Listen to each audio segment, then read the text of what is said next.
the night deepened in outer heaven, the fortress stood as a silent sentinel of impending doom. Within its darkened halls, Snake laid unconscious, his mission far from complete. Solid Snake, a man of unyielding resolve, was about to awaken to new alliances and unforeseen challenges. Snake began to come to, slowly regaining consciousness and looking weary. The room was well lit, almost clinical.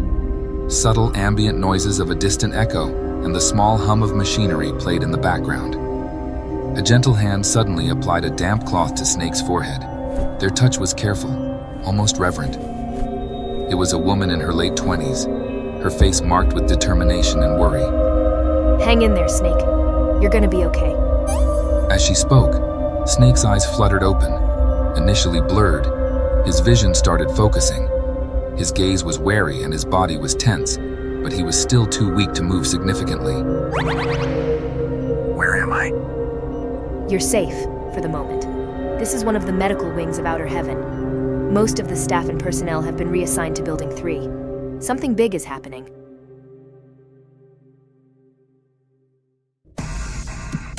I'm Jennifer. Jennifer, who are you? Why help me? I'm here undercover, like you. I managed to infiltrate by posing as a member of the medical staff. I can help you heal your wounds.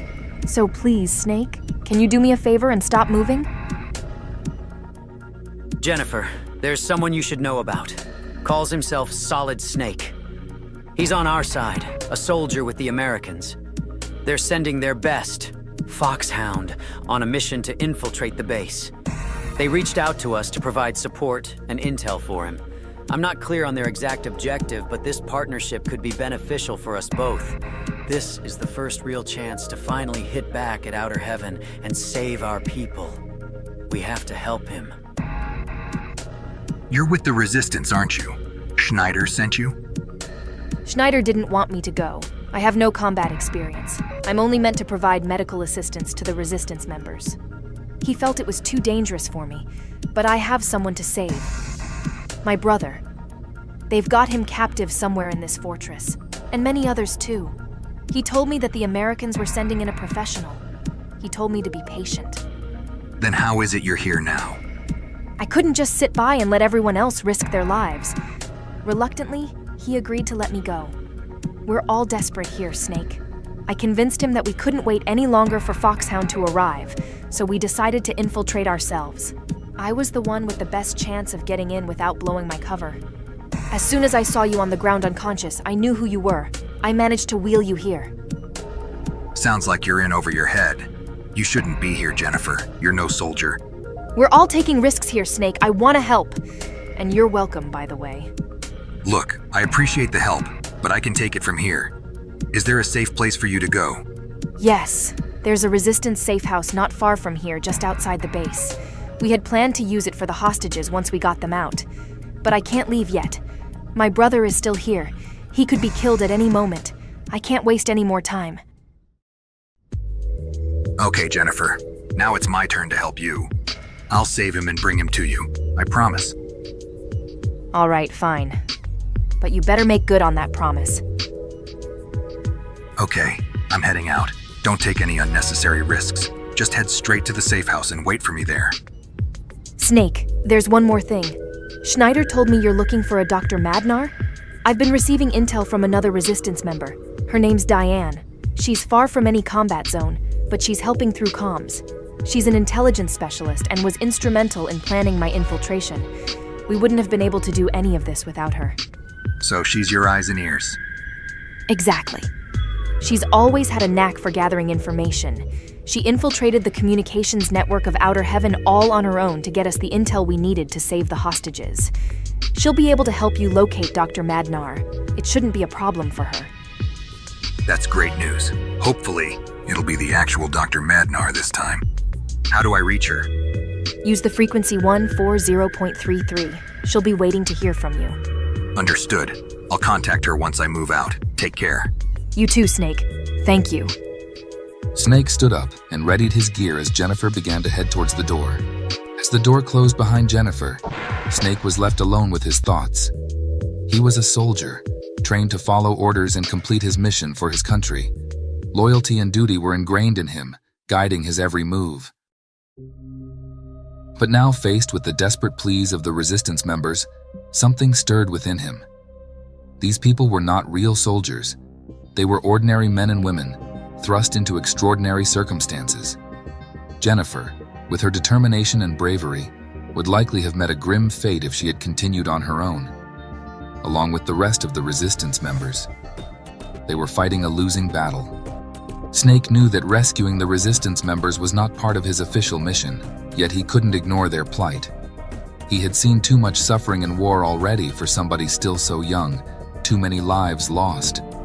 Snake was an extremely elite soldier, perhaps among the best. If he had the power to make a difference to help those less capable than himself, then it was his responsibility to act. In that moment, Snake's resolve hardened. His mission was clear, but his conscience demanded more. He would not only complete his objectives, but also protect those who had placed their hopes in him. With renewed determination, Snake prepared to face the dangers ahead, driven by a sense of duty that went beyond mere orders.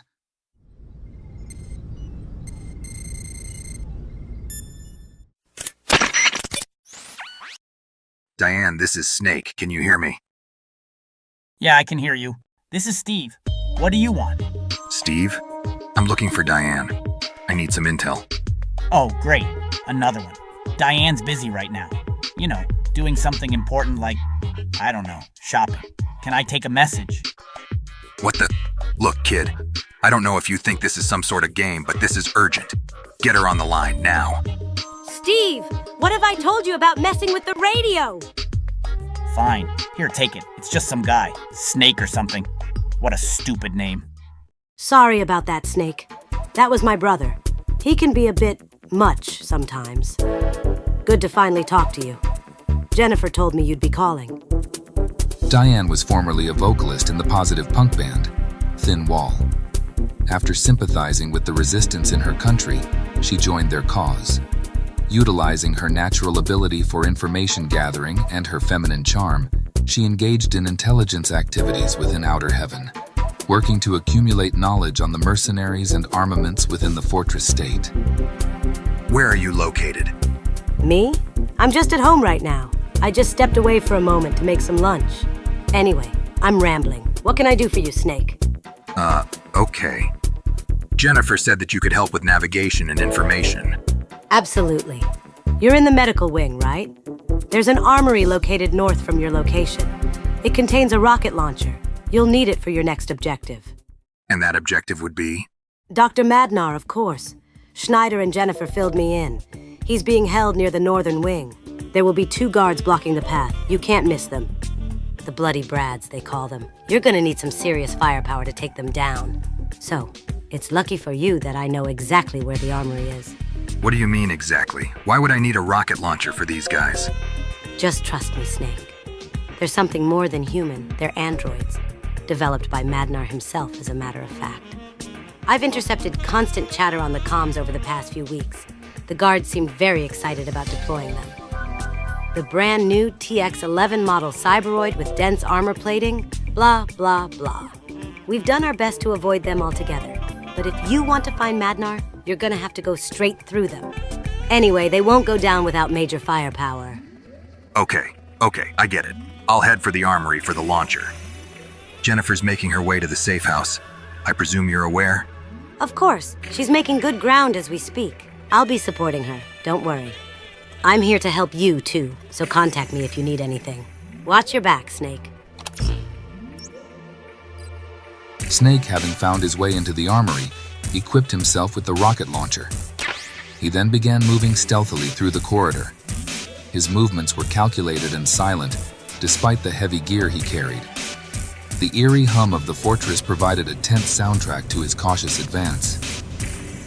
The 2 giant Bloody Brads patrolled the area ahead, their movements synchronized and robotic. On the surface, they seemed like unstoppable killing machines, but the visible glowing cores at their napes revealed their weak spots. Diane, I'm approaching the northern wing. Any updates on the Brads? Aim for their power cores located behind the back of their heads. Intel courtesy of the Outer Heaven mercenary force. These soldiers just love to gossip. Back of the neck. Got it. Let's make this quick. You can thank me later. As Snake entered, he ducked behind a large piece of cover and observed their patrol pattern. After a few moments, he readied the rocket launcher, took a deep breath, and stepped out from his cover. He fired the launcher. The rocket streaked across the room and hit the first Bloody Brad directly in the core, causing a massive explosion that sent shrapnel flying. One down, one to go. The second Brad turned immediately, its sensors locking onto Snake's position. Intruder detected. Kill on sight. It immediately opened fire with its built-in arm cannon. Snake rolled to the side, avoiding the gunfire, and scrambled for another piece of cover. He reloaded the launcher, his movements quick and precise. However, before Snake could react, the incredible speed of the Brad closed the distance between them. With no way to reach the nape, Snake had no choice but to open fire on the Brad head-on, a futile effort, as the Brad tanked the blast and continued its advance. It knocked the rocket launcher out of Snake's hands, causing it to slide across the room. The android then grabbed Snake by the neck and lifted him off the floor. Snake struggled and was about to lose consciousness. No amount of CQC would work on a machine so strong and powerful. With no other options, Snake reached for anything he could get his hands on in his pack. He pulled the pin on a grenade and dropped the bag behind the Brad. The bag was full of explosives, causing a massive explosion that sent them both hurtling towards the wall and forcing the Brad to release Snake from its vice grip. With quick thinking, Snake had placed the bag strategically so that the Brad would shield him from the explosion. Ignoring his pain from the force of the blast and driven by sheer willpower, Snake quickly jumped towards the rocket launcher. He grabbed it and fired directly at the Brad before it had time to readjust. The rocket hit its mark, exploding upon impact and taking down the second Brad in a fiery blaze. Wow, you're amazing, Snake. The way to Dr. Madnar should be clear now. He moved forward, stepping over the wreckage of the fallen Brads. He paused briefly to assess the damage he'd caused, his expression hard and resolute. Snake reached a door at the end of the corridor. It opened, revealing the entrance to the northern wing. He stepped through as the door closed ominously behind him. Now in a dimly lit, austere chamber, the silence was oppressive, punctuated only by the distant hum of machinery and occasional drips of water echoing through the hall. He moved slowly, alert to any sign of danger. Dr. Madnar, an elderly, frail-looking man with a shock of white hair and a white lab coat, was discovered huddled in the corner of a small barred cell. His eyes widened with a mix of fear and hope as he recognized Snake approaching. Who are you? Please don't hurt me. I'm Snake, with Foxhound. I'm here to rescue you, Doctor. Thank God. I feared they'd leave me to die here. I'm afraid I've outlived my usefulness to them. Snake quickly worked to unlock the cell door using keys taken from one of the Bloody Brads. He opened the cell and stepped inside, helping Dr. Madnar to his feet. We need to move, Doctor. Can you walk? Yes, I think so. But my daughter Ellen, they took her too. They told me that they would kill her if I didn't do as they demanded, or worse. I had no choice but to create their infernal machines. We can't leave without her, Snake, please. Okay, we'll find her. But you must tell me about Metal Gear. How can it be stopped? Metal Gear? It's a mobile nuclear launch platform that doubles as a bipedal tank. It can launch a nuclear missile from any terrain, the missile itself being virtually undetectable until it's too late. Its production is all but complete. They are likely applying finishing touches as we speak. And then, I don't know what they plan on doing with it. There has to be a way to stop it. Yes, there's a failsafe, of course, but I refuse to say any more until my daughter is safe and away from all of this. Don't worry, Doctor. We're going to find your daughter, and then I'll escort you both to a Resistance safe house. Let's go. As they navigated the dark, oppressive corridors filled with cells, their footsteps echoed ominously through the hallways, the tension palpable as they moved cautiously from cell to cell. Stay close. We need to find her quickly. They approached a cell door with a small barred window. Dr. Madnar peered inside, his eyes widened in recognition. Ellen, my dear, are you in there? Father, is that you? Snake quickly unlocked the cell door using the keys. As the door swung open, Ellen Madnar, a young woman in her early 20s, rushed out to embrace her father tightly, Ellen, thank goodness you're safe. I was so scared. Ellen Madnar was a former Bolshoi ballet star and the only daughter of the brilliant scientist and robotics engineer, Dr. Drago Petrovich Madnar. She was kidnapped by the mercenary force of Outer Heaven while she and her father attempted to seek asylum in the United States. Ellen was held hostage to coerce her father into developing the TX-55 Metal Gear, a task he ultimately fulfilled.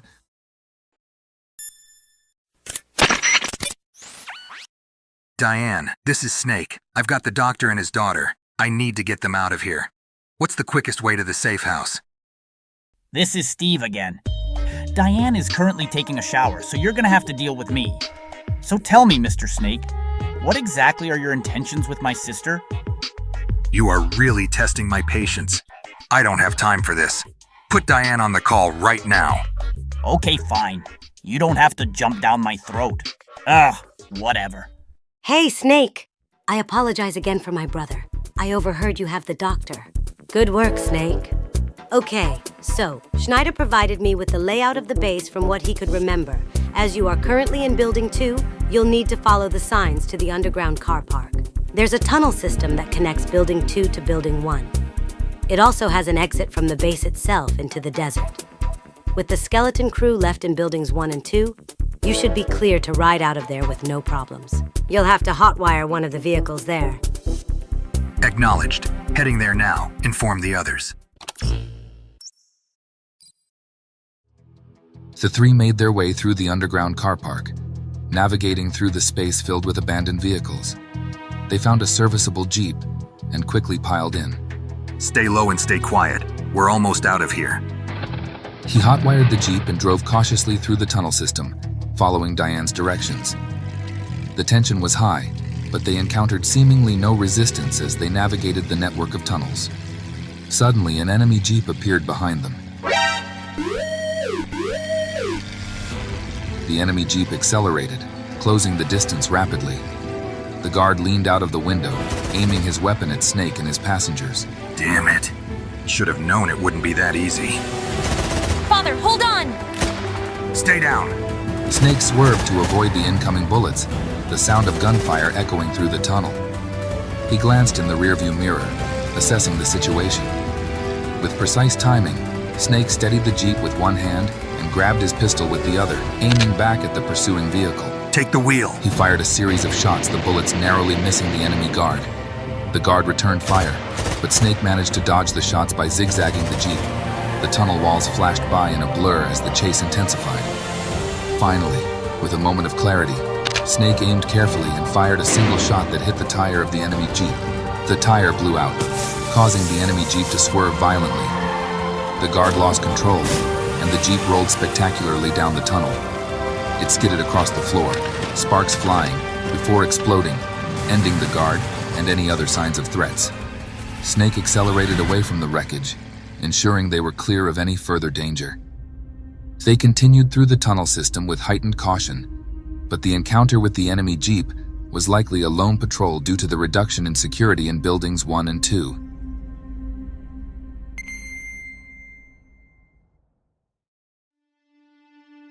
The Jeep emerged from the tunnel into the open desert.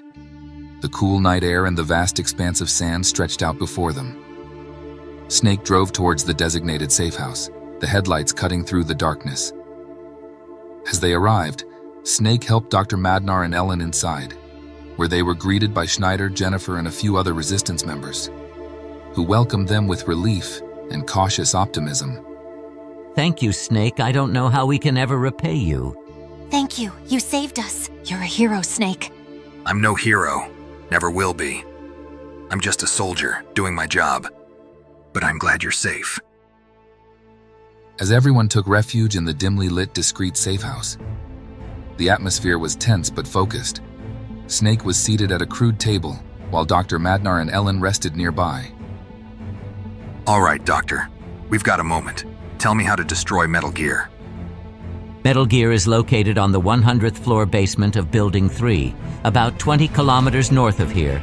It's a highly secured area. And its weakness, how do I destroy it? When they forced me to build it, I managed to leave one critical flaw: its feet. the joints where the feet connect to the legs. I didn't have time to reinforce them before they went ahead with the final tests. So how do I exploit this flaw? You'll need plastic explosives. Place them on the weak points on each of its feet exactly here inside the joint. If you put them anywhere else, it won't work. It has to be precise. If you've done it correctly, the explosion should cause a chain reaction that will destabilize the entire unit and destroy it. Plastic explosives on the feet. Got it. Anything else I should know? Just be aware that it's heavily guarded. They are not just simply soldiers here, they are zealots. They'll do anything for power, for control, for independence. They will protect Metal Gear at all costs. They've invested too much to let it be destroyed so easily. Be careful. Huh. So I've been told. I'm prepared for whatever comes next. Just make sure you and Ellen take care of each other. The resistance here will help you get to wherever you need to go. We will. Thank you again, Snake, for everything. Like I said, just doing my job. Snake, the area around Building 3 is highly patrolled. It's why I was able to get to you so easily and escape the base. They've likely taken the rest of the prisoners with them. Unlike the Doctor and Ellen, my brother and the others are combatants. They probably want to keep them under increased security to avoid a revolt. I agree.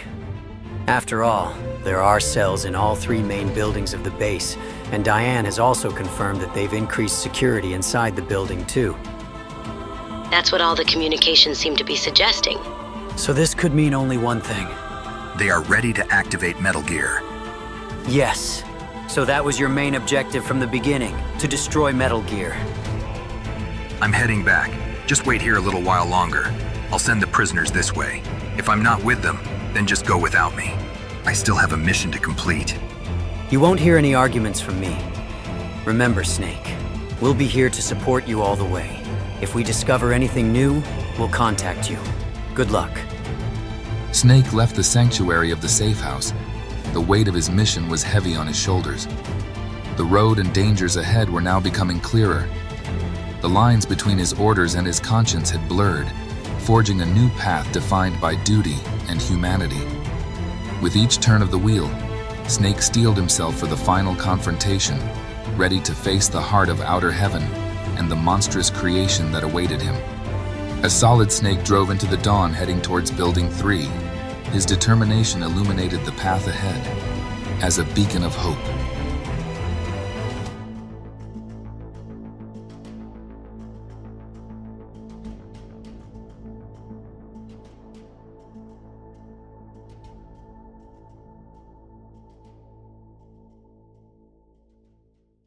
Whatever.